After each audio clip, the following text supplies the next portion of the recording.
brought to you by Agilus Diagnostics.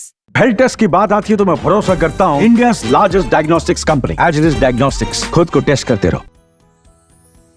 देर आए दुरुस्त आए, ये कहावत भारत पर फिट बैठ रही है क्योंकि भारत अब वैश्विक खिलाड़ी बन चुका है और कई क्षेत्रों में टॉप एक्सपोर्टर के रूप में उभर कर सामने आया है। दरअसल हाल ही में आए आंकड़ों के मुताबिक भारत ने पेट्रोलियम प्रोडक्ट्स, जेमस्टोन यानी रत्न और शुगर यानी चीनी के निर्यात में बड़े रिकॉर्ड बनाए हैं। ये सफलता सिर्फ आंकड़ों में ही नहीं बल्कि भारत की अर्थव्यवस्था में तेजी से होते सुधार में भी झलकती है। पिछले 5 साल में भारत अपने एक्सपोर्ट को बढ़ाकर दुनिया को यह जता चुका है कि भारतीय प्रोडक्ट्स की गुणवत्ता यानी क्वालिटी और मांग अब किसी भी बड़े देश से कम नहीं है। पेट्रोलियम प्रोडक्ट्स के एक्सपोर्ट में भारत ने दूसरा स्थान हासिल कर लिया है और उसका श्रेय भारत की विशाल रिफाइनरी क्षमता को जाता है।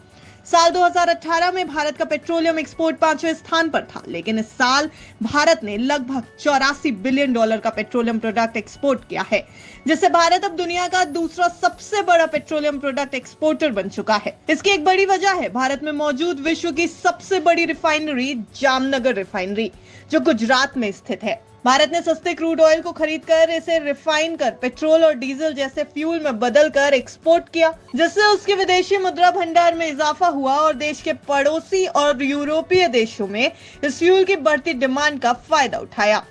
जेमस्टोन और शुगर के मामले में भी भारत ने जबरदस्त बढ़ोतरी की है। 2018 में जेमस्टोन एक्सपोर्ट में भारत का स्थान दूसरे नंबर पर था, लेकिन अब यह देश दुनिया का सबसे बड़ा जेमस्टोन एक्सपोर्टर बन चुका है और इसका कुल मूल्य $1.5 बिलियन है।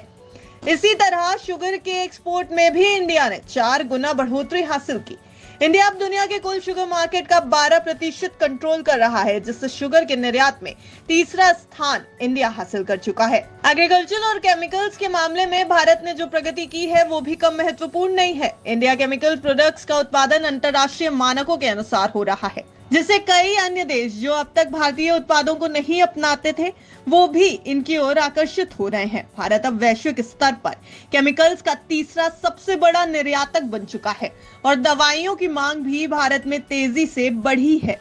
पिछले कुछ वर्षों में भारत के इस आर्थिक विकास का असर अब साफ दिखाई दे रहा है। जहां 2018-19 में इंडिया एक्सपोर्ट के मामले में दुनिया में 28वें स्थान पर था, वहीं अब 17वें स्थान पर पहुंच चुका है। आने वाले समय में ये देखना दिलचस्प होगा कि भारत कब तक टॉप 10 में अपनी जगह बना पाता है। वैसे इस सफर में अभी भी कई चुनौतियां बाकी हैं, लेकिन भारत के मजबूत आर्थिक नीतियों और भारतीय उत्पादों की क्वालिटी भारत को वैश्विक अर्थव्यवस्था में एक स्थायी स्थान दिलाने के लिए काफी मालूम पड़ती है। भारत के लिए अब जरूरी है कि वो अपनी सप्लाई चेन, इंफ्रास्ट्रक्चर और नई टेक्निक्स में निवेश करे, जिससे भविष्य में दुनिया के और भी बड़े हिस्सों में भारतीय प्रोडक्ट्स की मांग बनी रहे।